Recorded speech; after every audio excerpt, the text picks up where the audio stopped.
Students, welcome to medical physiology lectures. आज हम पढ़ेंगे मैकेनिज्म ऑफ यूरिन फॉर्मेशन के बारे में। मैकेनिज्म ऑफ यूरिन फॉर्मेशन अपने आप में लॉन्ग क्वेश्चन है और इसमें कई बार अलग अलग पॉइंट पे शॉर्ट नोट्स भी पूछ लिए जाते हैं। बहुत ही इंपॉर्टेंट क्वेश्चन है। So let's start the topic. So urine formation जो है वो 3 प्रोसेस से होके गुजरता है किडनीज में। पहला प्रोसेस होता है ग्लोमेरुलर फिल्ट्रेशन, दूसरा होता है ट्यूबुलर रीएब्जॉर्प्शन और तीसरा होता है ट्यूबुलर सिक्रेशन। ठीक है, ग्लोमेरुलर कैपिलरी से फिल्टर होना, उसके बाद ट्यूब्यूल्स में उसका रीएब्जॉर्प्शन होना और कुछ आयंस का सब्सटेंसेस का वापस से यूरिन में ट्यूब्यूल्स में सीक्रेट होना और फाइनली यूरिन का फॉर्मेशन होना। तो ये पूरा प्रोसेस यूरिन फॉर्मेशन कहलाता है। आज इस चैप्टर में हम ग्लोमेरुलर फिल्ट्रेशन के बारे में पढ़ेंगे। नेक्स्ट चैप्टर में हम ट्यूबुलर रीएब्जॉर्प्शन और ट्यूबुलर सिक्रेशन को पढ़ेंगे। So let's start the topic. यहाँ देखिए, ये वुमेन्स कैप्सूल है, ये टफ्ट ऑफ ग्लोमेरुलर कैपिलरी है। ठीक है, और ये यहाँ से स्टार्ट होता है आपका पीसीटी। ठीक है, तो आफ्रेंट आर्टीरियोल है, ये इफ्रेंट आर्टीरियोल है। तो रीनल ब्लड फ्लो जो है वो कहाँ से आता है? आफ्रेंट आर्टीरियोल के थ्रू। और कहाँ से चला जाता है? Efferent arteriole. उसके बाद ये कंटिन्यूशन में रहता है पेरिट्यूबुलर कैपिलरीज और फाइनली रीनल वेन के थ्रू ये विनस सिस्टम में चला जाता है। ये ग्लोमेरुलर कैपिलरीज है, tuft of glomerular capillaries, this is Bowman's capsule. और फाइनली जो है फिल्ट्रेट जो है वो कहाँ पे आता है? नेफ्रॉन्स की first primary structure tubularity, that is PCT. ये जो पूरा प्रोसेस है ये 4 तरीके से होके गुजरता है। तो हमें पता है कि फिल्ट्रेशन, रीएब्जॉर्प्शन, सिक्रेशन और एक्सक्रीशन। सो अब ग्लोमेरुलर फिल्ट्रेशन को हम अच्छे से पढ़ेंगे। तो यूरिन का जो एक्सक्रीशन है यानी यूरिनरी एक्सक्रीशन क्या होता है? Is equal to filtration minus reabsorption plus secretion. जितना फिल्टर हुआ उसमें से माइनस कर दीजिए जितना रीएब्जॉर्ब हुआ प्लस जितना वापस से उस ट्यूब्यूल्स में सीक्रेट हुआ, फाइनली वही पार्ट बनाता है यूरिन को। तो ग्लोमेरुलर फिल्ट्रेशन क्या होता है? Glomerular filtration refers to the process of ultra filtration of plasma from glomerular capillaries into the Bowman's capsule. Ultra filtrate का क्या मतलब होता है? अल्ट्रा फिल्ट्रेट का मतलब होता है जिसमें प्लाज्मा प्रोटीन्स एब्सेंट हो। ठीक है, तो यूजुअली इसमें मोस्ट इम्पॉर्टेंट एज यूजुअली जब renal blood flow pass on होता है तो रीनल ब्लड फ्लो से इसमें छलनी के जैसे छोटे छोटे छेद होते हैं जिन्हें पोडोसाइट्स बोलते हैं। पोरस होती हैं ये कैपिलरीज। यहाँ से जो फिल्टर होके आता है वो होता है अल्ट्रा फिल्ट्रेट। अल्ट्रा फिल्ट्रेट में प्लाज्मा प्रोटीन्स जो है वो नहीं होते हैं, एब्सेंट होते हैं। और इसमें जो इम्पॉर्टेंट चीज़ है कि इसके जो ग्लोमेरुलर कैपिलरी मेम्ब्रेन की जो स्ट्रक्चर है वो बहुत ही स्पेसिफिक होती है, जिसे हम आगे पढ़ेंगे, क्योंकि ये बहुत इंपॉर्टेंट चीज़ है जो ग्लोमेरुलर फिल्ट्रेशन को अफेक्ट करती है। तो सबसे पहली इंपॉर्टेंट चीज़ आती है फिल्ट्रेशन मेम्ब्रेन, जिसके थ्रू ग्लोमेरुलर फिल्ट्रेट बनता है। कंसिस्ट ऑफ 3 लेयर्स, 3 लेयर्स की बनी होती है। Capillary endothelium, glomerular basement membrane और तीसरी होती है वुमेन्स विसरल मेम्ब्रेन, जिसे हम बोलते हैं पोडोसाइट्स। ये तीनों एक के बाद एक होती हैं। अब इम्पॉर्टेंट क्या है इसकी कैरेक्टरिस्टिक फीचर्स में कि ये जो मेम्ब्रेन होती है ये हाईली परमिएबिलिटी होती है इसकी 100% to water and water dissolved substances के लिए, लेकिन सेलेक्टिव परमिएबल होती है उन मॉलिक्यूल्स के लिए। फॉर एग्जांपल, जिन मॉलिक्यूल्स में का जो साइज़ है, मॉलिक्यूलर साइज़ जो है वो 4 नैनोमीटर से कम का होता है वो फ्रीली परमिएबल हो जाते हैं, लेकिन जिनका साइज़ 8 नैनोमीटर या उससे ज़्यादा होता है उनकी परमिएबिलिटी 0 होती है। इलेक्ट्रिकल चार्जेस, चूँकि ये मेम्ब्रेन पे जो आयंस होते हैं, चैनल्स होते हैं, वो एनायनिक होते हैं।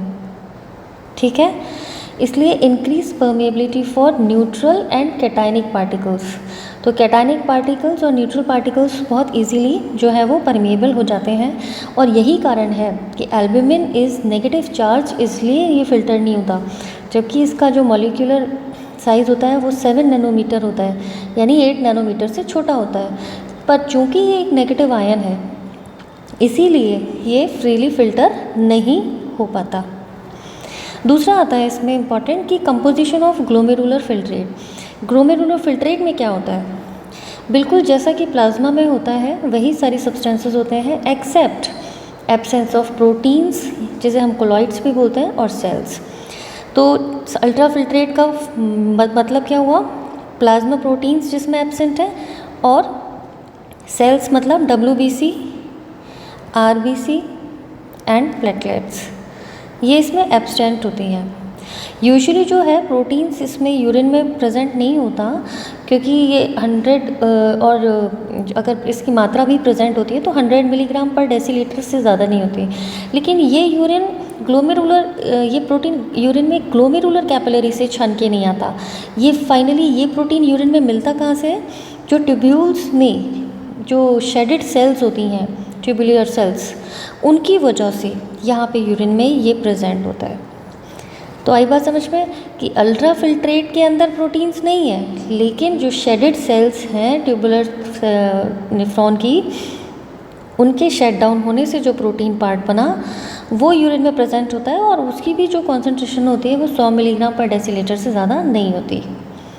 When filtration of proteins is increased and albumin appear in urine in significant amount, suppose किसी कंडीशन में अगर फिल्ट्रेशन हो जाए, प्रोटीन्स का बढ़ जाए, और एल्ब्यूमिन अगर अपेयर हो जाए यूरिन के अंदर और काफ़ी सिग्निफिकेंट मात्रा में इकट्ठा हो जाए, प्रेजेंट हो जाए यूरिन में, उस कंडीशन को बोलते हैं एल्ब्यूमिनूरिया या प्रोटीनूरिया।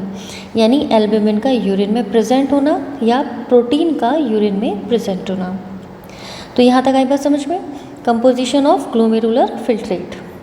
अब हम पढ़ते हैं डायनेमिक्स ऑफ ग्लोमेरुलर फिल्ट्रेशन के बारे में। बहुत इंपॉर्टेंट पार्ट है। डायनेमिक्स क्या है कि जो GFR है यानी ग्लोमेरुलर फिल्ट्रेशन रेट है पर मिनट, जो है अल्ट्रा फिल्ट्रेट बनने की जो प्रक्रिया है, ये डिपेंड करती है बैलेंस ऑफ स्टार्लिंग फोर्सेस। जैसे कि टिश्यू फ्रूट्स में होता है, उसी तरीके से स्टार्लिंग फोर्सेस इस पर भी एक्ट करते हैं।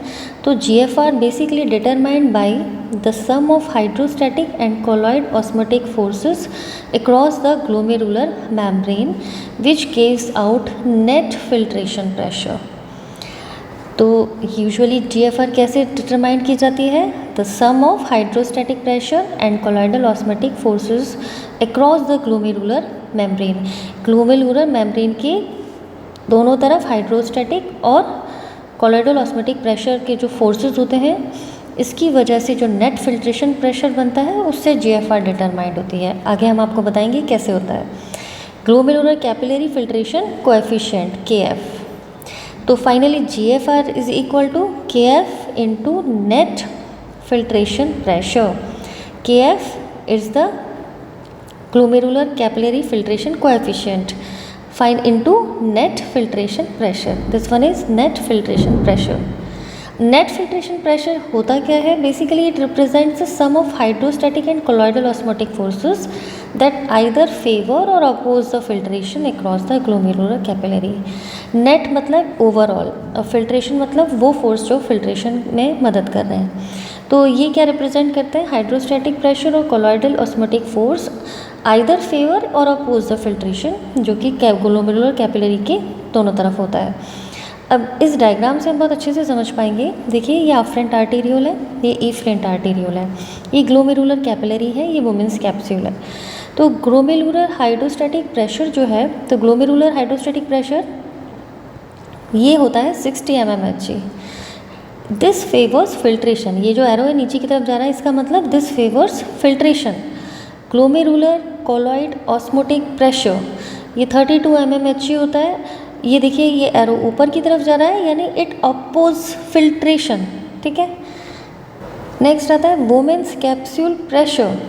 वुमेन्स कैप्सूल प्रेशर जो है वो 18 mmHg है और it favours filtration. So finally क्या होता है? GFR यानी KF filtration coefficient, this PG it means hydrostatic pressure in glomerular capillary. This PB means hydrostatic pressure in women's capsule. 5G मतलब colloidal osmotic pressure in glomerular capillary membrane. This 5B मतलब colloidal osmotic pressure in women's capsule.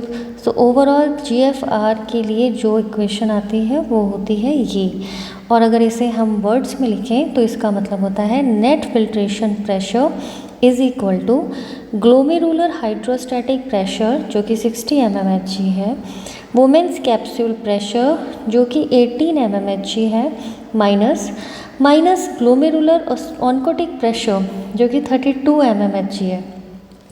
तो net filtration pressure क्या बना, 10 mmHg। सो hydrostatic pressure ये आपको मैंने describe कर ही दिया है आगे, पीजी को क्या बोलते हैं, hydrostatic pressure inside the glomerular capillaries which promotes filtration. Arrow हमने आपको बताया था, एरो नीचे की तरफ है, it favours filtration. PB hydrostatic pressure in Bowman's capsule outside the capillaries which opposes filtration. तो ये रहा PB which opposes filtration. Next आता है 5G colloid osmotic pressure of glomerular capillary plasma proteins which opposes filtration. और जो Bowman's capsule में colloidal osmotic pressure होता है प्लाज्मा प्रोटीन्स की वजह से, वो प्रमोट करता है फिल्ट्रेशन।